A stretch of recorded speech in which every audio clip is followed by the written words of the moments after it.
There were, again, two climbers, again a true story, historical. There were two climbers back in the mid-80s, it was 1985. These were two English climbers, mountaineers, and they were in the Andes in South America, climbing one of the last great high mountains to be climbed. No one had climbed it before. They were excited, determined. They battled through a snowstorm and got to the top. But on their descent, as so often happens, one of them, Joe Simpson, he had an accident. Joe fell into a crevasse, a deep cut in the glacier, and Joe found himself trapped halfway down on a ledge. And as the first, and he badly injured his leg as well. On the first night, as he got through the night, it was terrifying. The pitch blackness, deep under the ice, in the middle of this glacier, the sounds of the ice creaking, it was terrifying.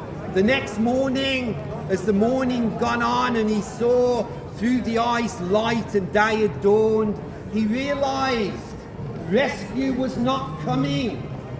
His fellow climber, he was certain, had died. And he considered his options.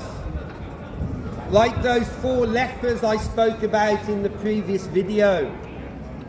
His options were just 2. He only had 2 options.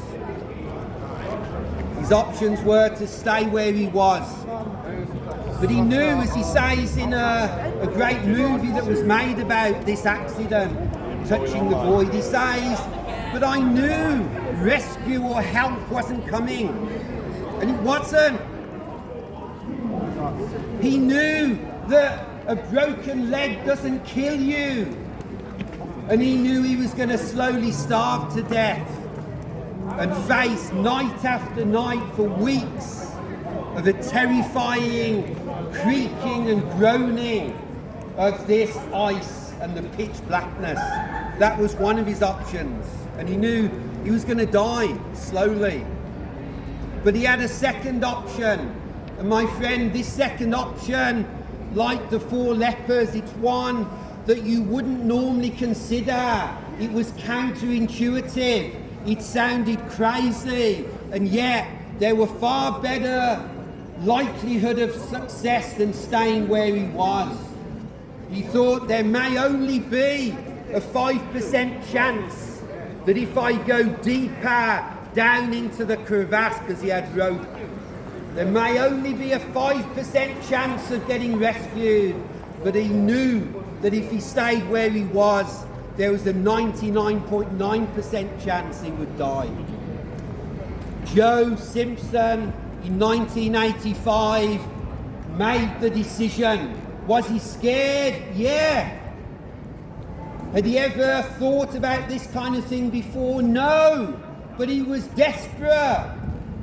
And maybe today you've reached a point in your life where you're desperate. And let me urge you, consider what you've previously thought ridiculous. Consider the glorious truth that Jesus, the Son of God, died on a cross 2,000 years ago, and that can rescue your life. Consider that. Because I would put it to you, that is your only option.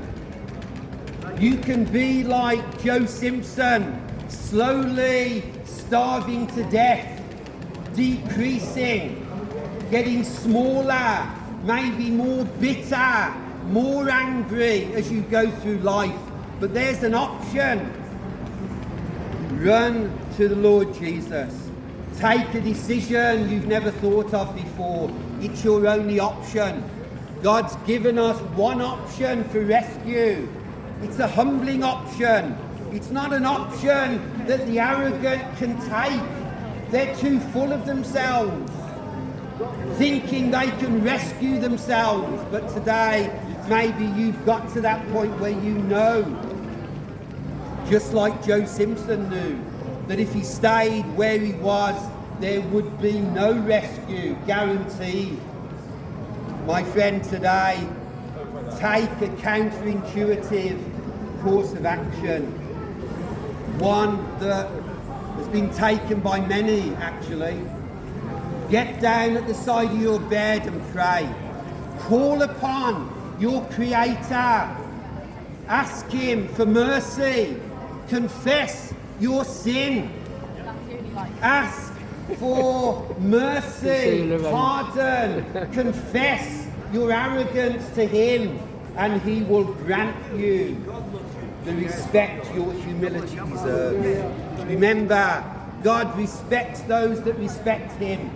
You treat God with the respect he deserves as your Creator, and he will answer your prayer. There's no other option. Stay where you are, making your same decisions, you'll get the same outcome.